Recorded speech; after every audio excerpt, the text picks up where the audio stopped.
Bringing you the latest news from Bucks County, this is the Courier Times Update with Rachel Cannelli. This Courier Times Update is brought to you by St. Mary Medical Center in Langhorne, PA. It's your health, expect more. Good afternoon, everyone. I'm Rachel Cannelli reporting from the Courier Times newsroom with your news update for Thursday, April 4th.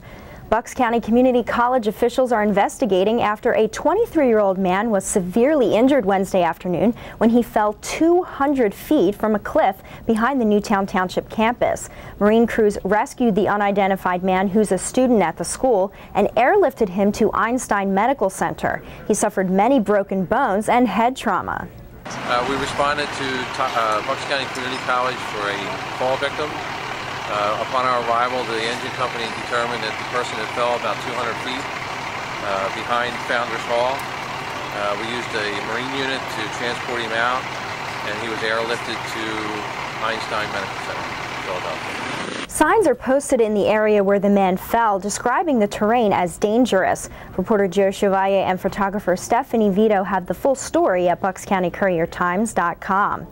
An Upper Moreland woman is now facing murder charges after the man she's accused of stabbing died. Authorities say they're upgrading charges against Candace Phillips from aggravated assault to first and third degree murder and voluntary manslaughter. Phillips allegedly stabbed Myron McClinton Tuesday at the Wellington apartment they shared on Horsham Road.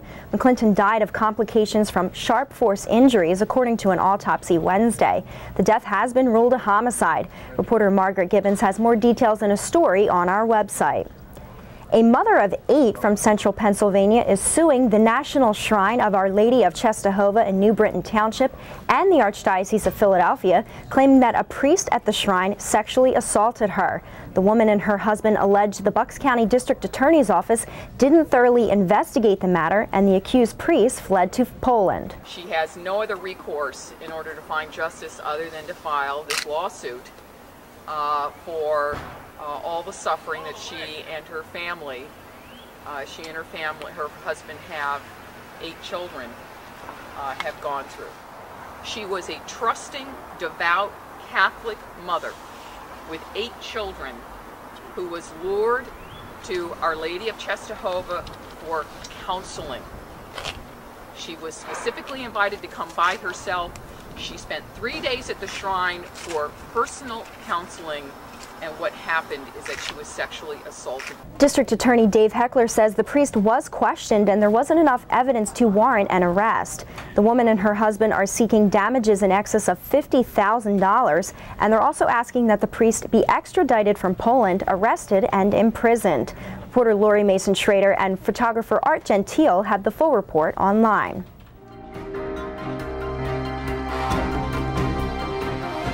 For our Bucks County weather, you may want to get your umbrellas ready. Although we're seeing sunny skies and warmer temperatures today with a high near 54, clouds will be increasing this afternoon, and tonight rain will be likely into Friday. Tonight's low will be around 38. Tomorrow will be mostly cloudy with a high near 58.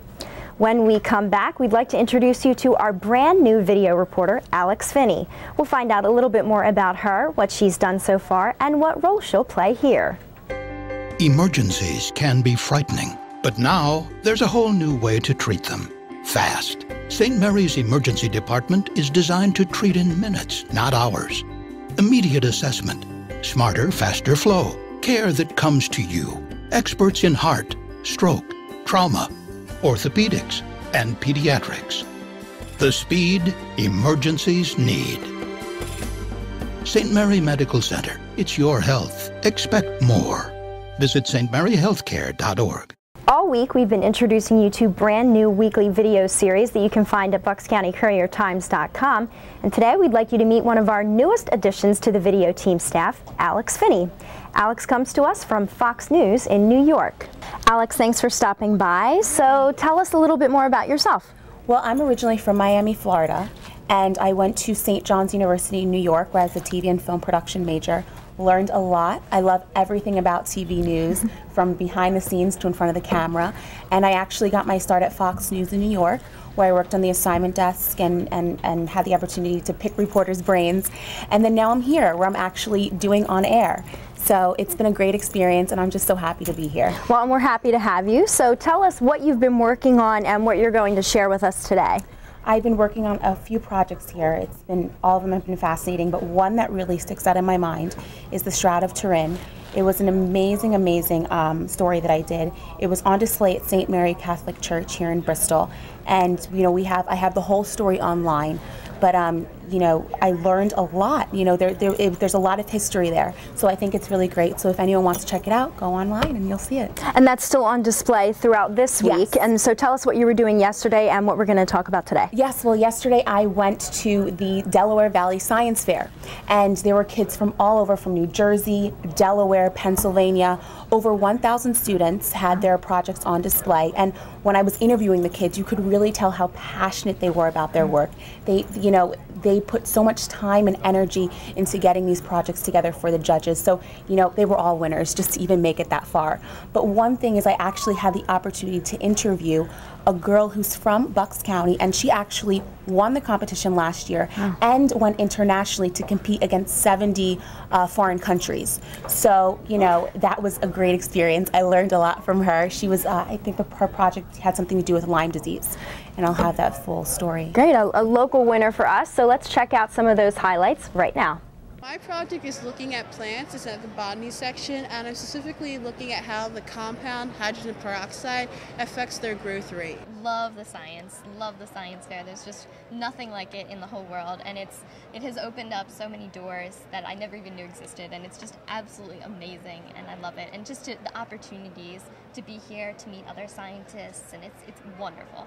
My project focuses on, I did a computer science project where I actually created a programming language to make it easier for programmers to actually be able to program and make it safer for programs to help prevent against viruses and hackers and that sort of thing.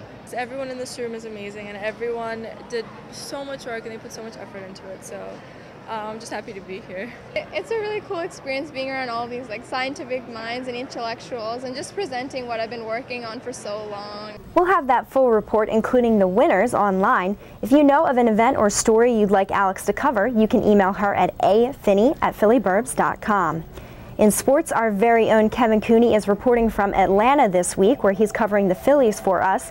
He recaps Roy Halladay's shaky outing during a 9-2 loss to the Braves at Turner Field in Atlanta last night. For the better part of a decade, Roy Halladay has been among the most consistent and dominant pitchers in Major League Baseball, able to go deep in the games night in and night out whenever he took the ball every fifth day. However, on Wednesday night, after only going 3 1/3 in a 9-2 loss for the Phillies to the Atlanta Braves, the frustration is starting to mount. I should have gone deeper than that. Not aggressive enough early in the count, went deep counts, and really that's the most frustrating part. More alarming than him, however, was the fact that he threw 95 pitches just to get through 3 1/3 innings. Weather permitting, this series will wrap up on Thursday with Cliff Lee taking the mound against Atlanta right-hander Chris Medlin. Then the Phillies will head back to Philadelphia on a late-night charter to get ready for the home opener on Friday against the Kansas City Royals. Reporting from rainy Atlanta, I'm Kevin Cooney. Courier Times Update. The Phils wrap up in Atlanta tonight before coming back for their home opener Friday, and we'll have Kevin right here in the newsroom with us to talk about that tomorrow. In high school sports, we'll also be covering the Harry Truman and Council Rock South baseball game this afternoon, and we'll have all the action and reaction from the Pennsbury at Council Rock North boys volleyball match tonight. You can find those stories online. Now here's a look at what we're working on in the newsroom.